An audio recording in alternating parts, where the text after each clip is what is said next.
Greetings, greetings, good people. Hey y'all. Come on in, come on in, come on in. I know this is a late one, but we gonna get on in and get on out, right? Cover some of these political decisions that are being made that affects everybody, and a lot of them we've been talking about, and we've been anticipating some changes, and particularly with the illegal immigration. But we got a lot more of topics to actually kind of cover. I'm going to concentrate on pretty much three because we could go on and on, but I don't want to keep everybody too late. I hope everybody has had a great day. I hope your day's been productive. I hope that it's been smooth and without incident and blessed, right? So come on in, y'all. Hey, y'all. We got Cutting Edge in the building. Peace and blessings to you. Thank you for being here. We got Babes in the building, Bolos in the house. Appreciate you. Thank you for coming on in. Appreciate my mods. We got my sis Laverne in the building. Your thoughts is in the house. Thank you for coming in, sis. I know we ain't talked today, but look, we both been making stuff shake and move, right? So all is well, all is well. So for any of the new subscribers, appreciate you. Make sure that you put your notifications to all, so when I go live, you get notified, right? If you're catching the replay, tap that like button. Appreciate all of you coming through, and yeah, all of that, right? And we're gonna do a little goal today, so hopefully we can make it, but if not, it's not gonna be the end of the world. All is well with that. So let's get right into the meat and potatoes of the live stream. So I'm going to be doing some, as usual, some video clips, particularly little small news clips, to just kind of preface the topic and give some more context. And I'll give my commentary, right? So let's go. Without further ado. Border policy. His mass deportation crackdown includes new penalties for those who resist the plan and a new order from the Pentagon.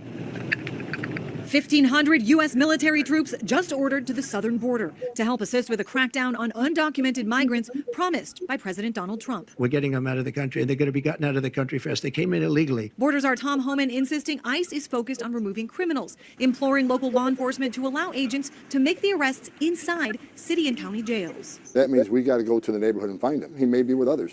Others that don't have a criminal conviction but are in the country illegally, they will be arrested too. Those, quote, collateral arrests, part of a more aggressive approach now underway as part of the mass deportation program, also declaring churches and schools not off limits for enforcement operations. The current immigration system includes a several-year backlog of those waiting to have their cases heard, which means 3.7 million people who can not be deported. It is not legal for someone who's in the immigration system, in the asylum system, in the court system, has an active case to be removed from the United States. The Trump administration acknowledging it does not currently have the funding or the resources to carry out the mass deportation of millions, which involves not only arresting them, but detaining them and sending them back to their home countries, many of which won't take them, as some leaders resist the program. I also will not have any part of and will fight the attempt to set up what I believe are essentially concentration camps and family separation camps in the state of Arizona.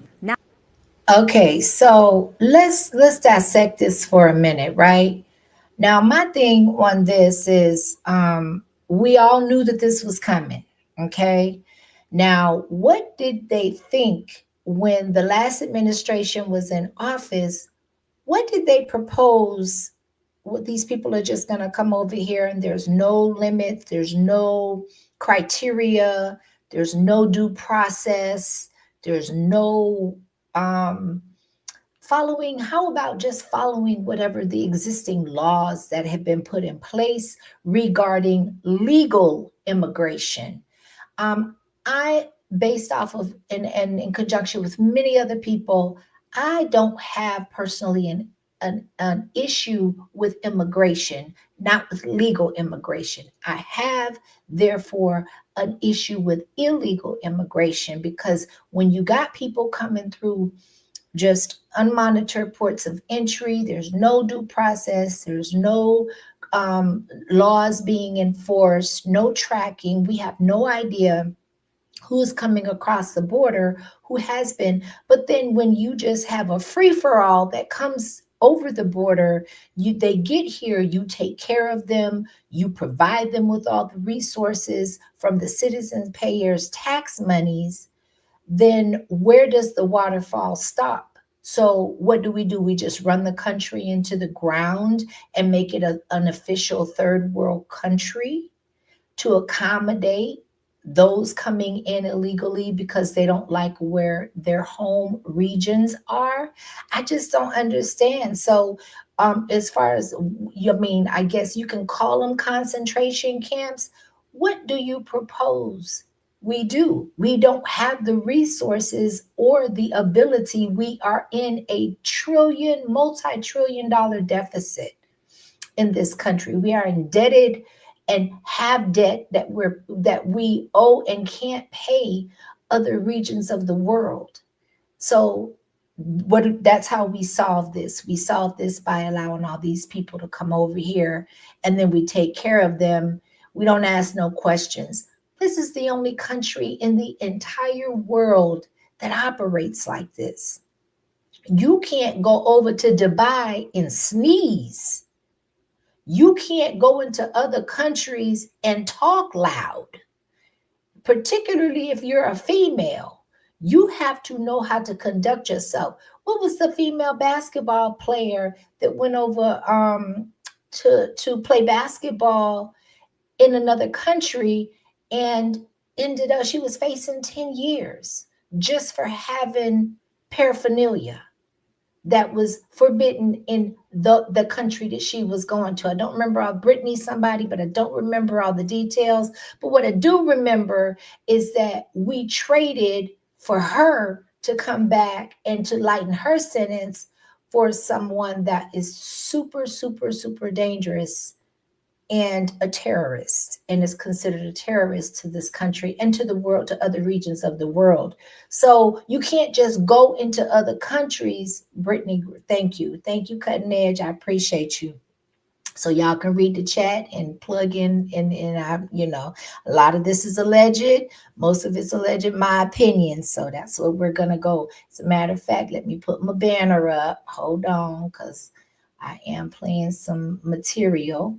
And so, I'm just trying to understand, we're already getting pushback. They're already calling Trump names, but we knew this was going to transpire because there are a lot of people that really are not fond of Trump, which is all great. However, how did the last administration work for us for the last 4 years? I know my bank account has taken a hit. I know my finances have really looked different these past 4 years than the previous years. And a lot of it has to do with mismanagement of our funds, our resources, and things that the citizens, in my opinion, should be entitled to before we take care of other people from other countries that really don't have a vested interest coming into this country and hitting our soil. But I just wanted to put that in the pipe and and light it up. So let's go ahead and finish this real quick, and then we're gonna go ahead to the next one. Now, a major move by the Justice Department, ordering U.S. attorneys to investigate and even prosecute law enforcement officials who refuse to enforce the Trump administration's new immigration policies. A just-released memo says federal law prohibits state and local actors from resisting, obstructing, and otherwise failing to comply with lawful immigration-related commands. In Washington, I'm Christine Frizzell. So, again, when it comes to the immigration aspect of it, and so to my understanding, I know a lot of this is evolving and a lot of it's not totally finalized. Even though executive orders have been signed, there's still, everything is kind of evolving as it goes, right? But to my understanding, they are supposed to make available some military presence at the border as well. So We have people that are really upset. Now, my question is that they said there's over 20,000 people at the border at the time that Trump was inaugurated or going through his inauguration. So he got elected and was the president-elect back in November.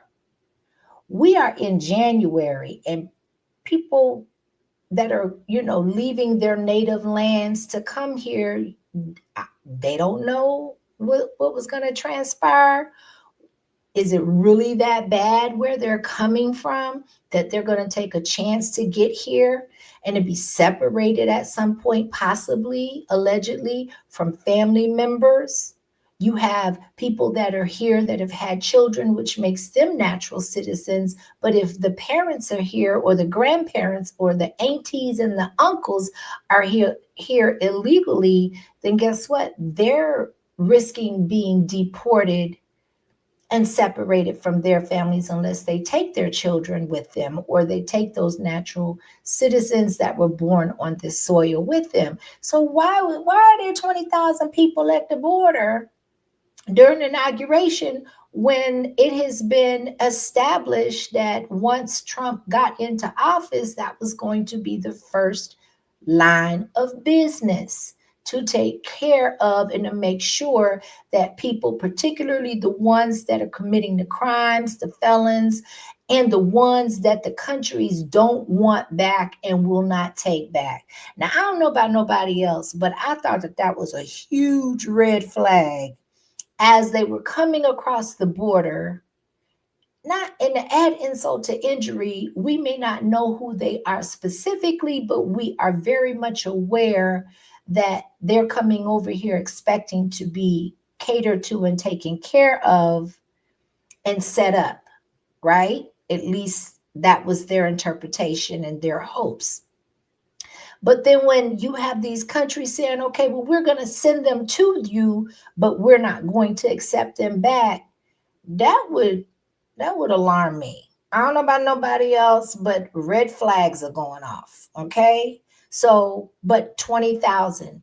And this lady here is actually one of those people, and she seemed to be extremely distraught with realizing and getting the final word that, yes, Trump has been inaugurated, and guess what?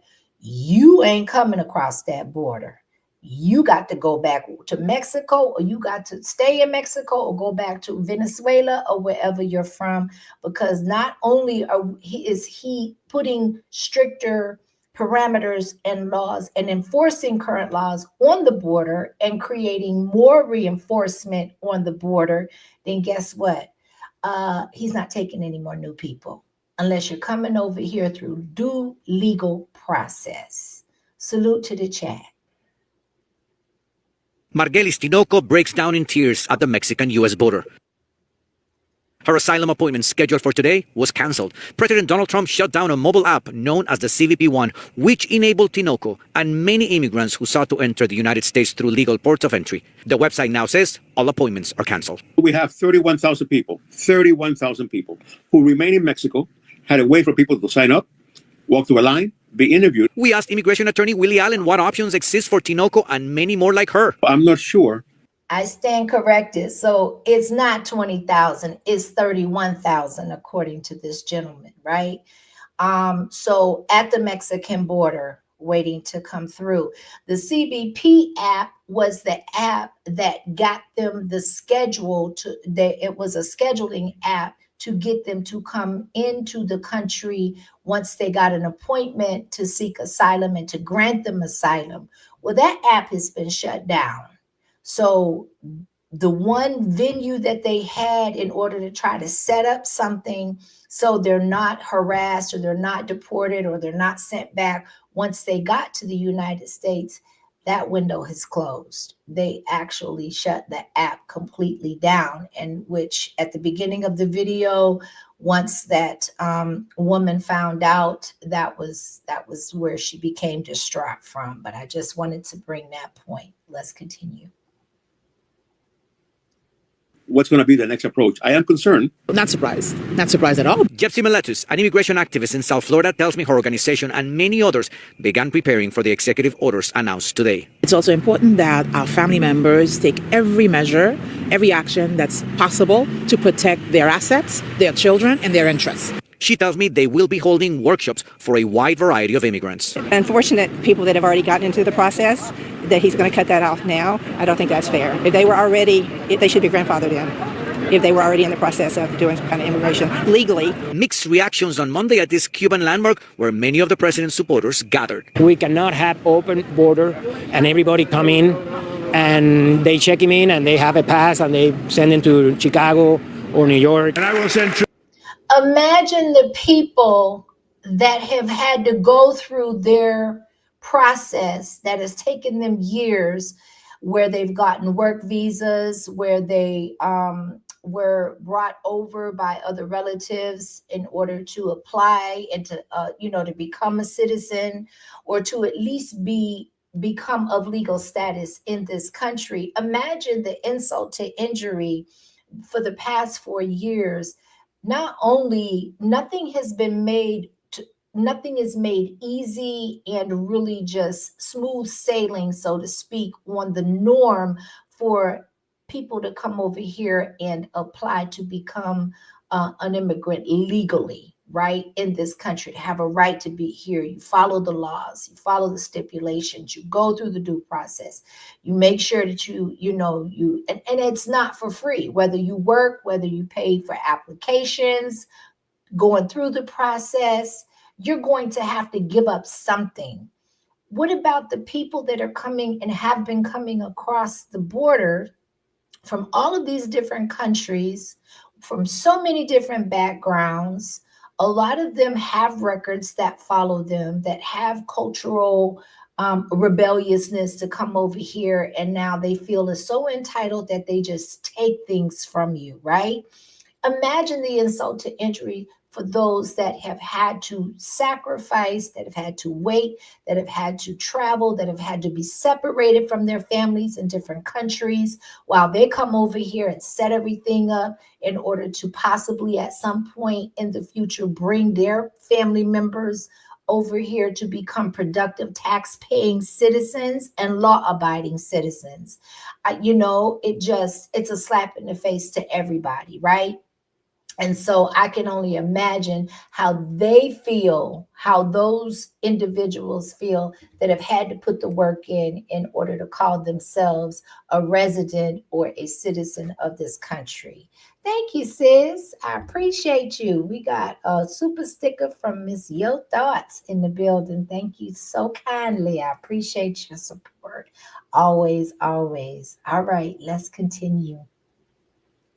Troops to the southern border to repel the disastrous invasion of our country. The first part of his inaugural address was dedicated to border security. We will also be designating the cartels as foreign terrorist organizations. It's a great day for America. He said exactly what the American people voted for.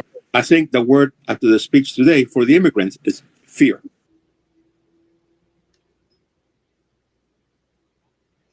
So he's talking about fear. The part that gets me is that look at the fear that has been included for the people that live here, where we can't just pack up and go to somebody else's country because we don't like it here or because it's inconvenient. Look at all of the gang activity. Look at all of the drugs, the illegal drugs that have been siphoned, that some of it has been tracked. Look at all of the drugs, the possibilities of those that have not been. Right?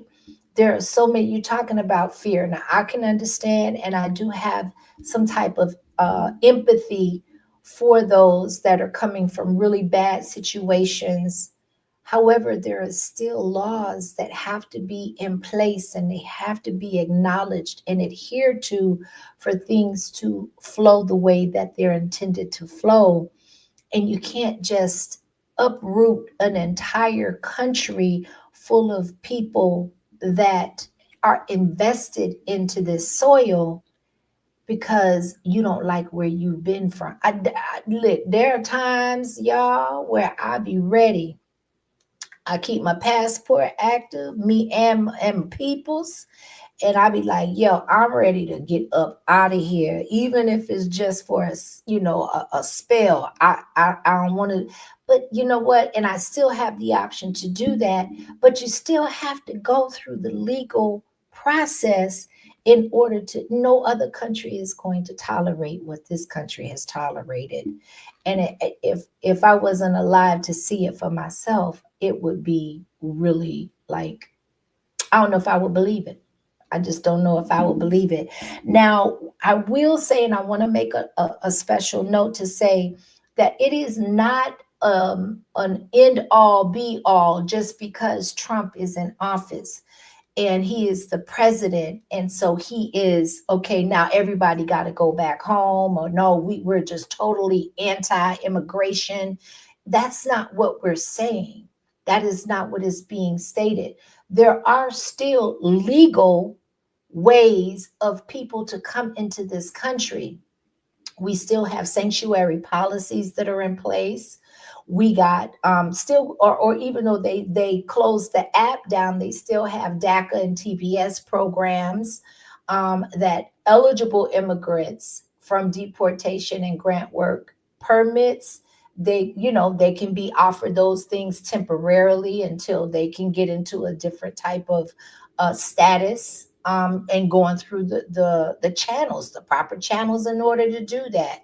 There's legal representation. Hell, we got representatives and politicians from the sanctuary cities, that from attorneys all the way up to the politicians, that are walking around handing out legal business cards, giving people the gems and the information on how to not be deported back to their native land. So it's not something that, they don't have any options. If you're coming over here and you're illegal, you're going to be at risk for deportation. That's just the bottom line. There's also legislative efforts that can be, they get into the political arena. Hell, it seems like they're letting anybody into politics nowadays. They don't discriminate who they allow to go in and represent certain offices in our politics and then in the political arena, right? So I just wanted to mention that but at the same time, we got to call a spade a spade. We have to acknowledge what it is. And we have a problem in this country. We have millions of people that are undocumented here, and they can't work. They don't have the wherewithal or the ability to get housing. They don't know the laws in order to, they can get cars, but look at all of the issues that are being created. It drives insurance premiums up when you got unlicensed and uninsured motorists on the road. You got them having babies over here. Who's taking care of the babies? Who's paying for their medical, right? These are causing issues. Thank you, Selena. Thank you for the super chat. Appreciate you. Thank you. Thank you. It's good to see you, babe. Good to see you. All right. So we're going to kind of transition a little bit, and because I don't want to just hang up on that, on the immigration aspect, but another talking point that I want to kind of focus on when it comes to these executive orders that he signed is, y'all bear with me for a second. My brain is moving kind of. Okay, this is the one that I really want to talk about. Is I was unaware. Now, if anybody knows about the World Health Organization, okay, it is definitely, to me, I became very, very aware, even though I had heard of it prior to COVID-19. That's when I really started to hone in and clue in on exactly what is the World Health Organization, what is its purpose, and what part does our country play in, and how does it affect us, not just in our country, in the USA, but worldwide when it comes to diseases, when it comes to epidemics, how things are handled. There's just so many different facets to the WHO. And so when I was watching President Trump actually sign and somebody mentioned which one he was signing, I was like, ooh. But he brought a very interesting, I have my perspective, which I'm going to share, but he also, because he's a businessman, he brought his business perspective and the motivating factor that he chose to speak on as to why he wanted to separate and decided to do so. Let's go. Withdrawing from What is this one? Withdrawing from the World Health Organization, sir. Ooh, that's a big one. So we paid $500 million to World Health when I was here, and I terminated it. China with 1.4 billion people. We have 350 to pay. We have, nobody knows what we have because so many people came in illegally, but let's say we have 325. They had 1.4 billion. They were paying 39 million, we were paying 500 million. It seemed a little unfair to me. Okay. He said that that's what got me. So China got 1.9 billion people in their population, and they're paying 39 million to the WHO organization every year. And we're paying, what did he say, 500 million? And we got roughly about 320 some odd million people in our country.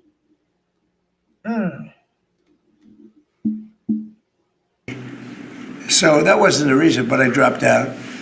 They offered me to come back for 39 million. In theory, it should be less than that, but you know. And when Biden came back, they came back for 500 million. He knew that you could have come back for 39 million. They wanted us back so badly, so we'll see what happens. Okay, so the way I interpret that is he's saying that Biden, after Trump went out of office and Biden got into office, so he continued to pay the 500 million per year for the World Health Organization. Now, when it comes to the business aspect, I totally understand where his stance is and where he's coming from. But what I do want to say is that okay, yeah, I was getting ready to go there.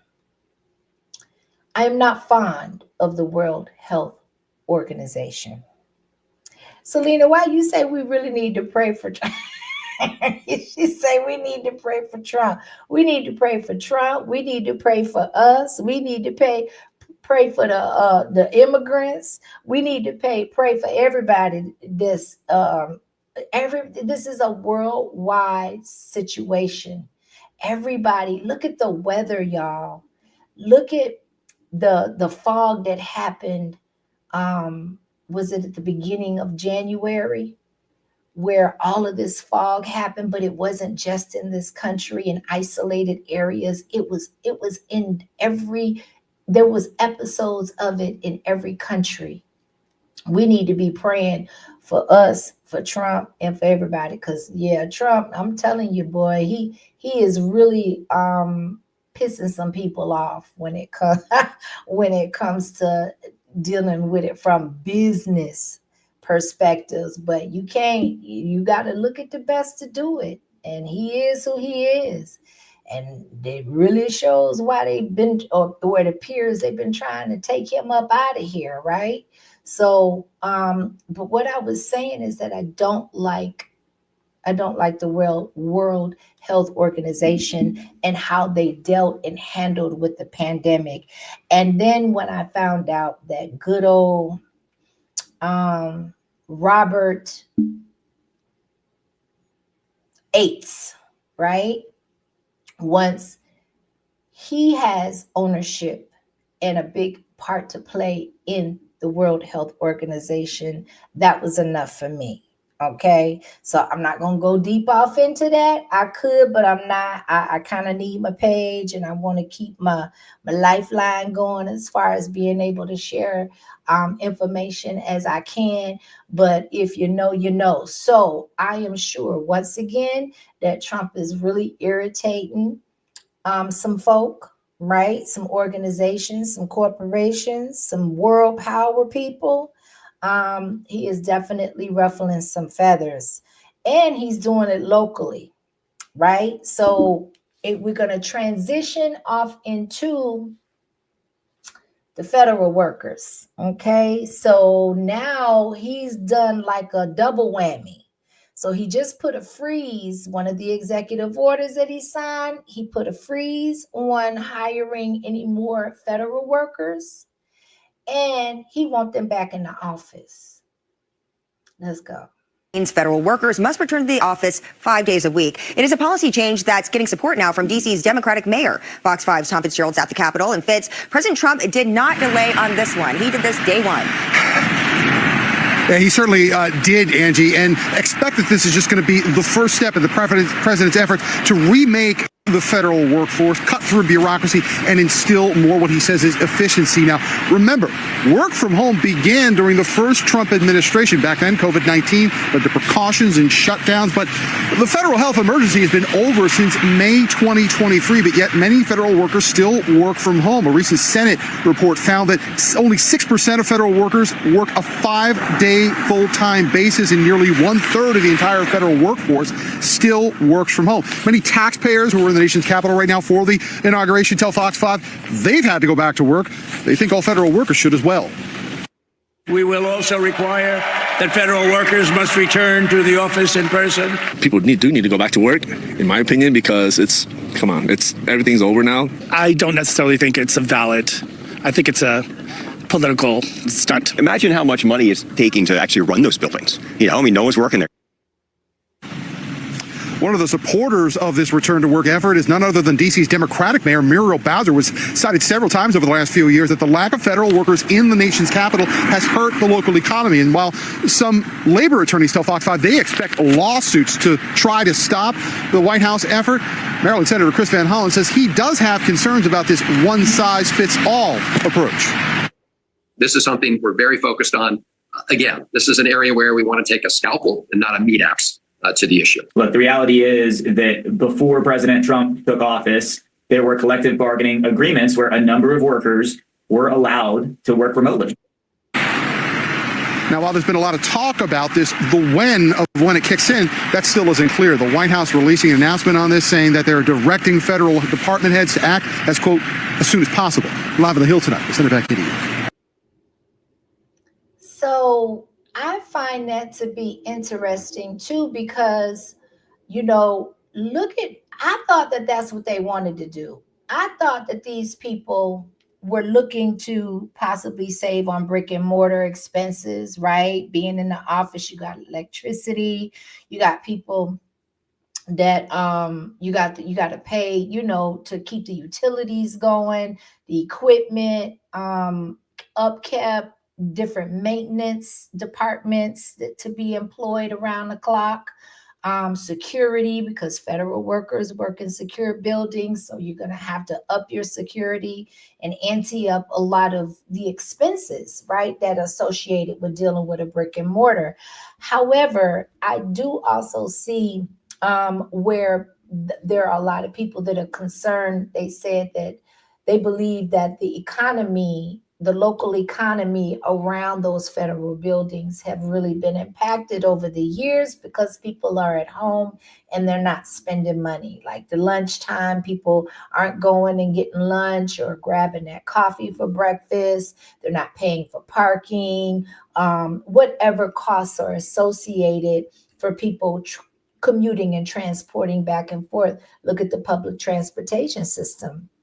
And a lot of the big metropolitan cities that employ federal workers, that has had to take a hit as well. Childcare. Look at situations like childcare and any kind of a cost associated with people not being at home. You got to make sure the children are good. You got to make sure you got transportation back and forth. You got to make sure gas.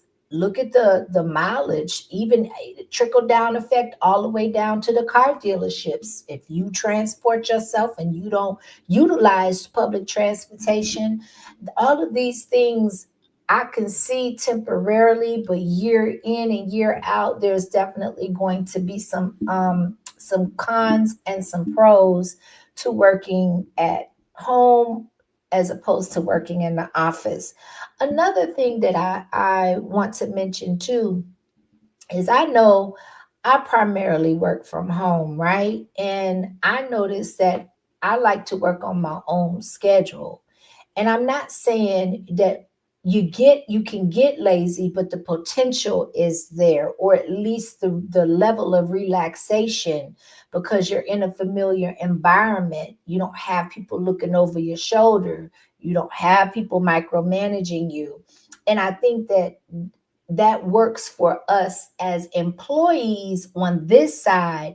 But when you got people signing your paychecks, they want to be able to see the fruits of your labor. They want to be able to put eyes on you and be hands-on. And so at this point, that seems to be weighing more so over whatever costs that are associated out of pocket for you being in the office and them having to maintain staffing and hiring and different departments to make sure that the locations are secure. And you got your IT, you got your departments where they got to make sure they're on staff and they ready to fix the computers and all of that other stuff. So there's a lot of different components to absolutely, but again, I'm going to say my eyesight is limited compared, because I don't work in the federal capacity. I don't deal with that. I'm just trying to look at it through a logical lens, but Trump has, right? So he's going to be able to see, evidently, if he signed an executive order, and that was one of the first orders of business that he has established, then guess what? There's a reason why, and it usually smells money somewhere along the line, right? So we're gonna make sure that is what it is in that regard. And then too, there's a freeze on the federal workers. So they're not really hiring no federal workers right now. And it's like, okay, the ones that we do have, let's see what we're working with and get them back into the office. And then I would suppose that it would also establish more of an accurate gauge of who's working, what their performance levels are. Do we need them? Are they being productive? And what is going to be the budget at the end of the day versus productivity, right? So I agree with Ms. Yo Thoughts. I saw her when she said that she thinks that they should go back to work. Listen, hey, Phoenix. Salute to those that I may have missed in the chat. Let me go on back. We got Miss Chicago in the building. I appreciate you being here. And yep, we got Phoenix Rising in the building. Listen, parking is high as hell anywhere where there's an uptown, a downtown, around town, any type of conglomerate of corporations in an area, you're going to pay for parking. That's why in a lot of places, it's more feasible to take public transportation. And it's one of the, or it can be one of the attractive components of moving to a city environment is through how efficient is the public transportation system. Do they have trams? Do they have trains? Do they have, how efficient is their bus system? Or what is the rail where they do the I forgot what they call it, but the train that goes above the ground, right? So these things actually matter, but no, that parking is wild. I took my son out for New Year's Eve last year. Parking was $60. and you couldn't sit there but for a couple of hours. Okay. So definitely everything costs, everything. And then if you think of it, you gotta, as an employee, you gotta incorporate those costs into your salary or into your income. Those things are going to be going out. Think about all of the money that you save at home, where you can prepare your food at home. You can have lunch at home.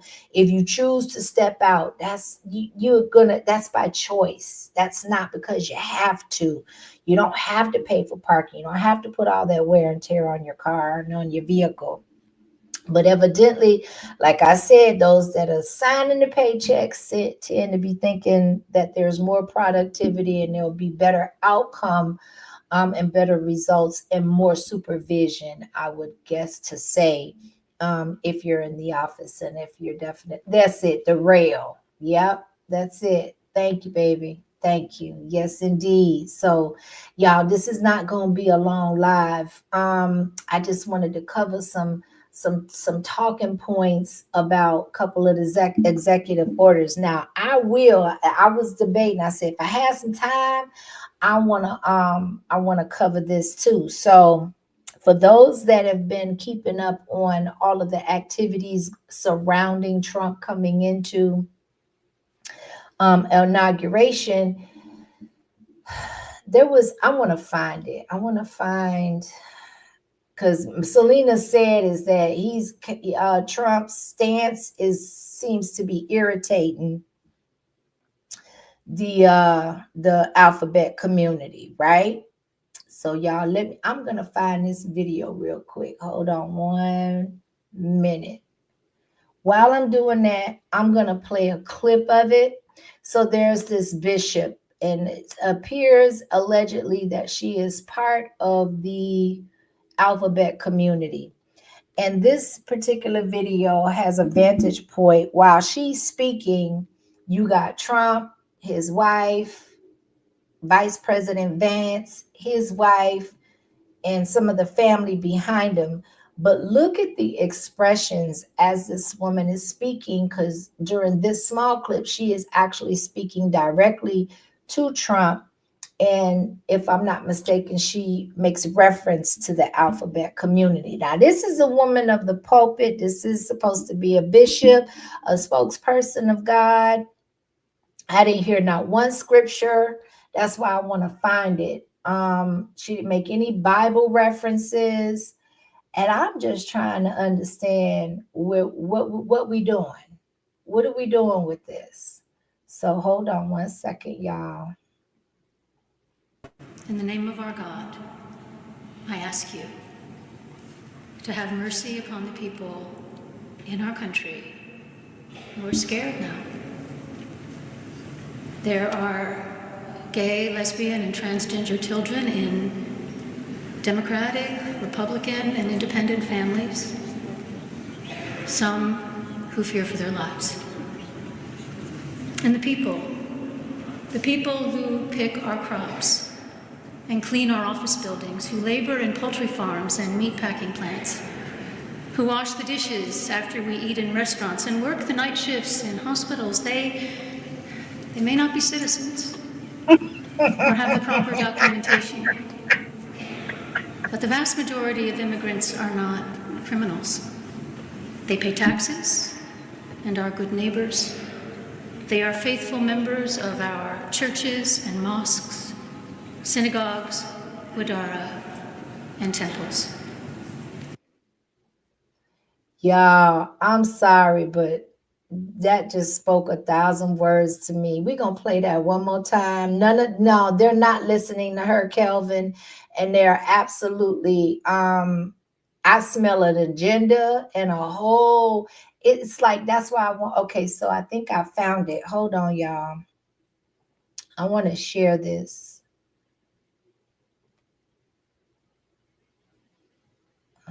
Did I share it? Okay, hold on.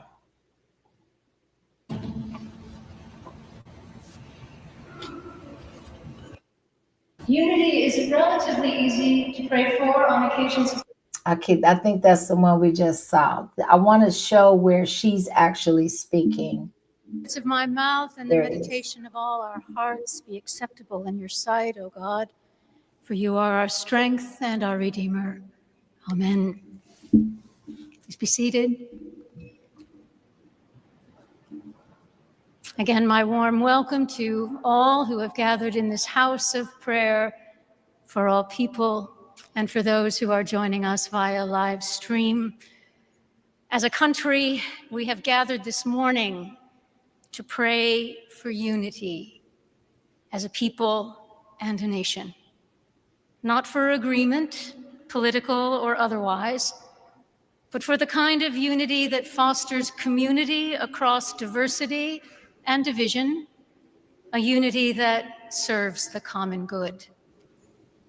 Unity in this sense is a threshold requirement for people to live in freedom and together in a free society. It is the solid rock, as Jesus said, in this case, upon which to build a nation. It is not conform. So do we build a nation with open borders? Do we build a nation by sending money tuned to the billions of dollars over to Ukraine? Do we build a nation by sending several more billions or hundreds of millions of dollars to Israel? Do we build a nation by destroying and further separating the family unit, the core family, making sure that the fathers are not in the homes, and we have single mothers, an epidemic of single mothers raising children? Does that build us as a nation? Do we build as a nation when you have an entire administration that can't have a meeting of the minds on any topics? No bipartisan attitude or resolution to anything for the 4 years or to very little. Do we build a nation by having politicians be dishonest with taxpayers' monies? We don't have any explanation. Nobody bothers to include us in as to where the monies that we put into the system goes. Are we nation building when we have unaliving clinics for mothers that don't want their children, and then they're rallying and holding parades and conventions with abortion clinics outside of the facilities? Is that building us as a nation? And without this voice, I would be confused as to who's speaking in the pulpit. We don't use discretion in the pulpit anymore. Wondering why people don't go to church. Wonder why people are exploring different avenues of spirituality. Most of the churches have turned into being totally demonic institutions.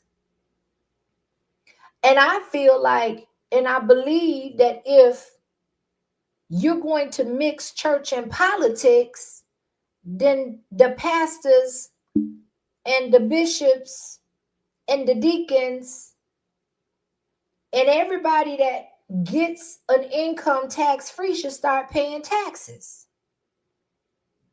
The politicians on books are required to pay taxes. Hell, we all are required to pay taxes. And we're the ones that fill the church. So why do these 501c3s continue to be allowed to build generational wealth, to have private jets, Rolls Royces, the finest threads that money can buy, the most exquisite jewelry for generations from the pastor to the pastor's wife, to the children, to the grandchildren, to the nieces, the great nieces and the nephews, as long as they're involved into the church activities and they got a role, and they are combining and mixing politics with religion, then they should have to pay taxes. Let's continue. Conformity. It is not victory. It is not polite weariness or passivity born of exhaustion. Unity is not partisan. Rather, unity is a way of being with one another, that it encompasses and respects our differences, that teaches us to hold multiple perspectives and life experiences as valid and worthy. Where are the biblical principles? You keep talking about all of this mumbo jumbo that at the end of the day don't mean a hill of beans to the ears that those words are falling upon. Without, how you gonna be in the pulpit and not refer or make biblical scripture representation or quotations? How? I just don't understand. First of all, again, I don't think that it's a wise decision, nor do I believe that it's biblical principle to mingle and mix politics with religion or with the church, right? But now they done got so bold as to get into the pulpit representing, like she said, all of this diversity, all of this variety, all of these different pronouns that have accumulated to so many now that we can't even name them all. But this is the representation. This is the one that gets up there to speak. My question is, if anybody in the chat knows who assigned for her or asked for her to speak at this inauguration function. Who did that? Who assigned? I was thinking that Biden was still in office. No disrespect, but I'm just saying. It's like, where do we draw the line at acknowledging our masculine energy and in the proper order of things that God designed it to be? Where in the world how did we end up here? But I'm not going to go off on a tangent. We're going to listen to a little bit more of this, but I want to get to the point where she's speaking on the alphabet community again, because to me, this is blasphemous, in my opinion. Your thoughts? I think she went off script too. But then again, nobody said anything until after it was all said and done. And I don't know, I just don't even know how we got to this point, but I digress. Worthy of respect that enables us in our communities and in the halls of power to genuinely care for one another, even when we disagree. Those across our country who dedicate their lives or who volunteer to help others in times of natural disaster, often at great risk to themselves, never ask those they are helping for whom they voted in a past election, or what positions they hold on a particular issue. And we are at our best when we follow their example. For unity at times is sacrificial in the way that love is sacrificial, a giving of ourselves for the sake of another. In his Sermon on the Mount, Jesus of Nazareth exhorts us to love not only our neighbors, but to love our enemies, and to pray for those who persecute us, to be merciful as our God is merciful, to forgive others as God forgives us. And Jesus went out of his way to welcome those. Y'all, I'm gonna fast forward this. I can't listen to all of this. This is hurting my ears. Without a doubt that we are absolutely right and someone else is absolutely wrong. Because then we are just a few steps from labeling ourselves as the good people versus the bad people. And the truth is that we're all people. We're both capable of good and bad. Alexander Solzhenitsyn once astutely observed that the line separating good and evil passes not through states, not between classes, nor between political parties, but right through every human heart, through all human hearts. Now, my question is exactly, Phoenix, exactly.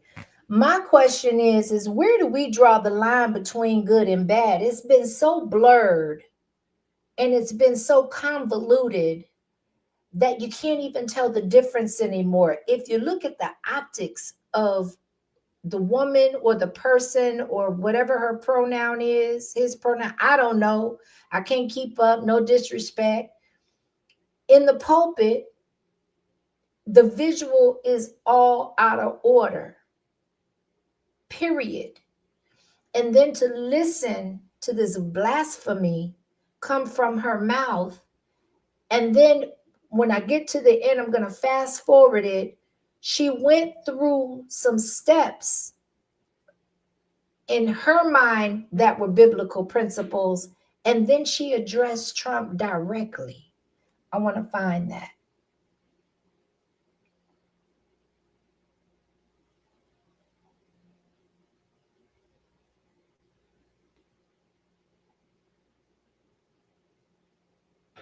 But the vast majority of immigrants are not criminals. They pay taxes and are good neighbors. They are faithful members of our churches and mosques, synagogues, wadara, and temples. I ask you to have mercy, Mr. President, on those in our communities whose children fear that their parents will be taken away, and that you help those who are fleeing war zones and persecution in their own lands. Why hasn't she prayed or asked him to pray for those that have been taken away on our soil by those that don't belong here? She's advocating for a group of people that are here breaking the law and that are illegally here. Why can't she mention the people from her native soil, if this is her native soil? Okay? To find compassion and welcome here. Our God teaches us that we are to be merciful to the stranger, for we were all once strangers in this land. May God grant us the strength and courage to honor the dignity of every human being, to speak the truth to one another in love, and walk humbly with each other and our God for the good of all people in this nation and the world. So, yeah, that's about all I can take of that. I'm going to go through a few of the comments because I saw some good stuff in here. Salute to the chat. Salute to the chat. Miss Your Thought says, Jesus also told us to come out from among the heathens as well. And even in Jesus' day, the heathens were in the church. They were amongst the presence of Jesus as well as the apostles. That's where discernment comes in. Before you can come out, you have to be able to discern and to be able to tell who's being blasphemous and fake, and those that are truly have the love of God in their hearts and live by his principles. And she is definitely blaspheming in the pulpit. I'm telling you, boy, these people are something else. Come on with it. Her second, now third reference of the Bible, the book she reads, says homosexuality is a sin. And depending, I'm going to add to that, Selena, that depending on the translation of the Bible that you read, but in most of them, if not all, also speaks of men being in the pulpit and not women belonging there. Okay? Correct me if I'm wrong, but I don't think I am. Okay? So now you talking about people being confused. Look at the representation and the venue and the route that the media takes in order to get us confused and keep us there. What's up is down and what's down is up. We have righteous people and we have truly people that love God and that walk in God's word and are ostracized. They are outcasted. They are bullied. They are just totally unacceptable in society, while we got people like Sexy Red and Cardi B, and we got all of this demonic music out here, and people out here have monies, impact, reach, notoriety for being straight demonic, for being the opposite of anything that God represents, anything that he represents. I thought I would never live in the time. I've read it in the Bible for years, but I just living in it, it's a whole different experience for me. I have to say, Michelle said, it's sickening to see people use the Bible to sway their agenda. I'm telling you, narcissism is at an all-time high. It is horrible. Now, I do want to, because Trump responded, right? In good old Trump fashion. Now, he did it on video, but I actually pulled up his tweet in his response, and I would like to go over that real quick. So his response to the so-called bishop who spoke at the national prayer service on Tuesday morning was a radical left hard line Trump hater. Okay?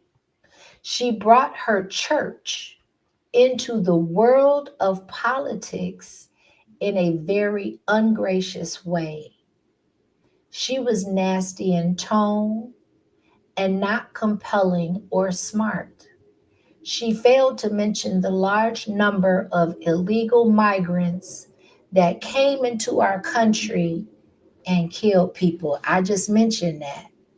Wow. Many were deposited from jails and mental institutions, that part, which is why a lot of the countries will not accept them to come back. It is a giant crime wave that is taking place in the USA. Apart from her inappropriate statements, the service was a very boring and uninspiring one. She is not very good at her job! Exclamation point. She and her church owe the public an apology. I have to say, a lot of people are offended by the way that Donald Trump articulates himself. However, I believe that we are in a time that calls for this outrightness, this straightforwardness, and where some people would deem it brash, I will call it honesty and transparency. He's not biting his tongue. We are living in a time, y'all, where people are tired. They are fed up. Times are difficult for everyone that is breathing the air that I'm breathing at this moment. And I'm here to tell you that we need this kind of energy as a representation. And a lot of times things are said in truth and it makes people feel uncomfortable. No, he don't care at all, Selena. He said like he said like it is, right? But I am saying that, you know, all of that little nicety and it's refreshing from the last 4 years. I just have to tell you, it is, for me, it is refreshing. When Biden wasn't sleepwalking or when he wasn't nodding out, I could barely understand what he was saying. He almost sounded like this lady in the pulpit, okay? But I digress. So with that being said, y'all, that's what I came here to talk about. That's what I came here to say. That's what I came here to articulate. We are in a time of transition. We are in a time of things shifting. I want us to stay prayed up, stay grounded, keep your eyes open. Don't be walking around so inebriated and your senses dulled to the point where you don't know what's going on. A lot of people use dulling their senses as a technique or as a method of avoiding pain, of avoiding things like depression and anxiety. We just have to learn how to manage it, in my opinion, right? And so we just don't want to be sleepwalking, or we don't want to be so dull to the point where we're not aware of what is going on around us. Because all of us is responsible for somebody, even if it's just for ourselves. But most of us are responsible for multiple people, family members outside of us. They depend on us.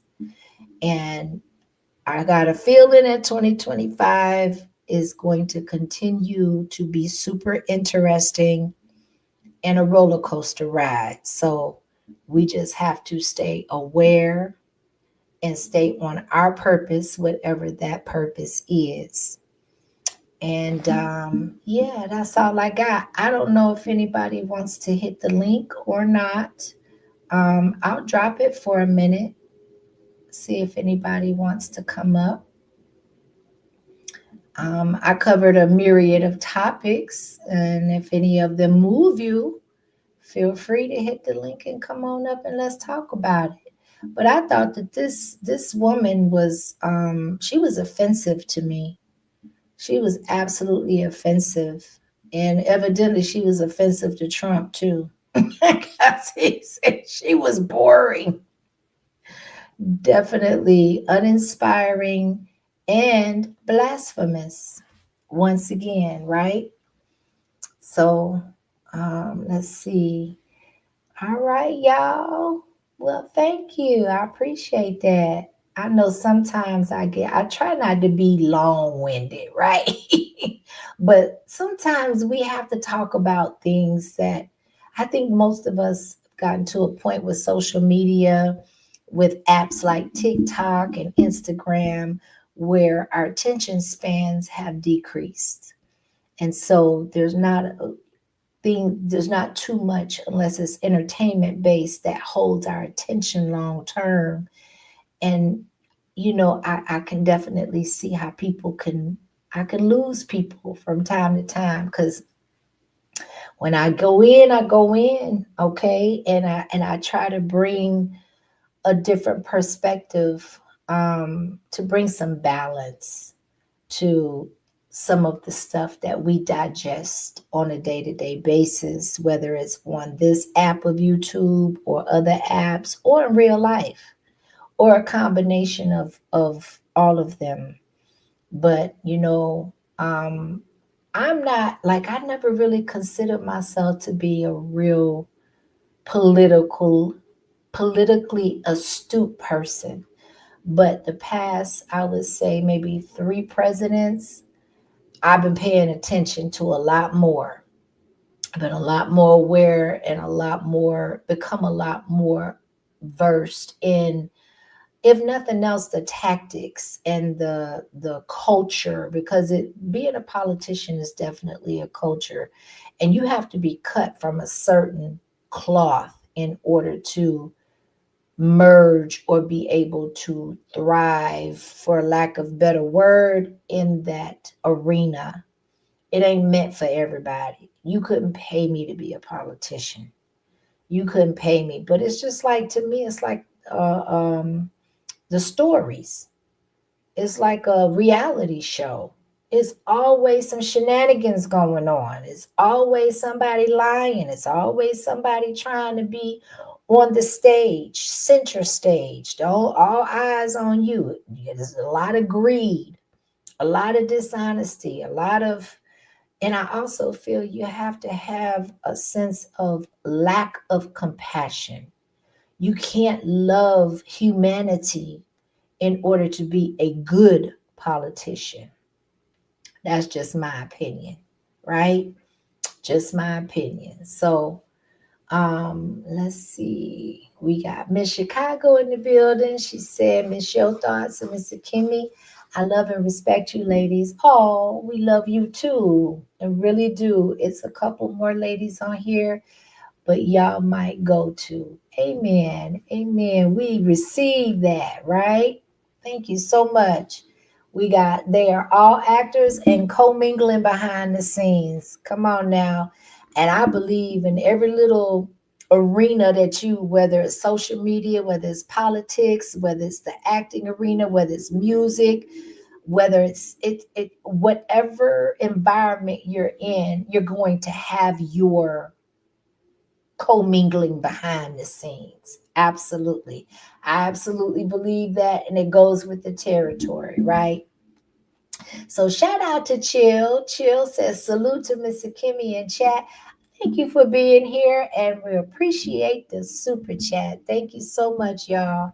I'm grateful, super, super grateful, and I'm grateful for your presence.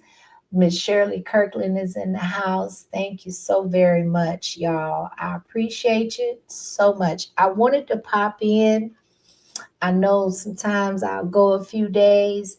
I know me and Miss Yo been working on some stuff behind the scenes, so even though we ain't been on the forefront too much, we've been working on some stuff behind the scenes, trying to get it organized. So it definitely is progressing, and when we pop out, we gonna pop out, okay? But I just wanted to let y'all know that y'all are still a priority. And definitely anytime I hit the live button, I want to bring some type of content that has quality to it, that I feel passionate about, and that I feel I will be able to say something that you will find value in when you leave, right? At least that is my goal. So I'm grateful to y'all. I appreciate you so much. Since nobody wants to hit the link, it is perfectly okay. But I'm going to go ahead on and bounce on up out of here, y'all. I appreciate everybody that donated to the platform. Thank you so very much. I appreciate my mods as well as my chat for the engagement inside of the chat. Like I said, if you haven't subscribed, please consider doing so. Hit the all notification buttons. Memberships are also available. And that's where we at with it, right? Hey, Toby. We got Toby in the building. He says it's 97 WCW Sting. Salute. Mr. Kimmy, I didn't know you were monetized. That's amazing. I hope the chat is donating to real stuff versus the fake stuff. Amen. Amen. And I appreciate you. Thank you so much for blessing the platform. Thank you, thank you, thank you. I definitely appreciate everybody. I don't know. I got a few people in the live. I don't know if y'all want me to, I can always talk about something. I ain't never at a loss for words, but I think this will be a good. If I feel compelled, then I just go live again, right? But I think this is a good place to kind of wrap things up and not go too far off of the topic, right? So, anywho, I appreciate y'all. Thank you so very much, and I will see y'all in the next chat. Peace, y'all. I'm out.